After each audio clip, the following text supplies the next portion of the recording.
పరలోక రాజ్యము ఒక మనుష్యుడు తన దాసులను పిలిచి తన ఆస్తిని వాళ్ళకి అప్పగించినట్లుగా ఉంది.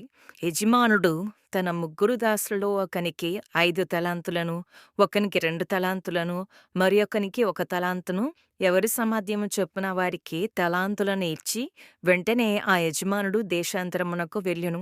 5 తలాంతులు తీసుకున్న ముగ్గురిలో మొదటివాడు తనకిచ్చిన 5 తలాంతులతో వ్యాపారము చేసి మరి 5 తలాంతులను సంపాదించెను. మొదటివానిలాగే రెండవ దాసుడు కూడా కష్టపడి తన దగ్గర ఉన్న 2 తలాంతులతో మరి 2 తలాంతులను సంపాదించెను. అయితే మూడవ దాసుడు మిగిలిన ఇద్దరిలా కాకుండా వెళ్లి భూమి త్రవ్వి తన యజమాని సొమ్ము అయిన 1 తలాంతును దాచిపెట్టెను.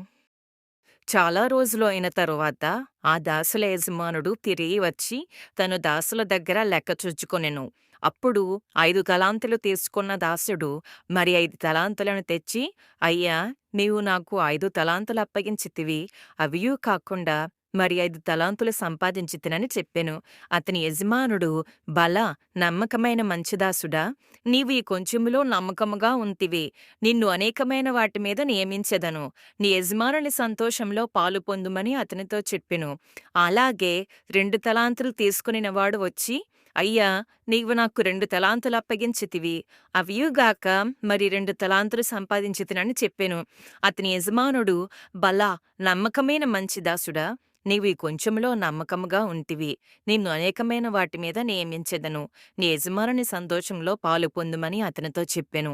తరువాత 1 తలాంతు తీసుకునిన వాడును వచ్చి, అయ్యా, నీవు విత్తని చోట కోయువాడవును, చల్లని చోట పంట కూర్చుకొనువాడునైనా కఠినుడవని నేనెరుగుదును. గనుక నేను భయపడి వెళ్ళి నీ తలాంతును భూమిలో దాచిపెట్టితిని. ఇదిగో నీది నీవు తీసుకునమని చెప్పి తన దగ్గర ఉన్న 1 తలాంతును యజమానునికి ఇచ్చెను.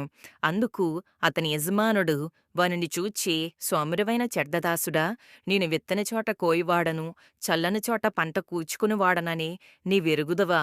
అట్లయితే నీవు నా సొమ్ము సాహుకారుల యొద్ద ఉంచవలసి ఉండెను.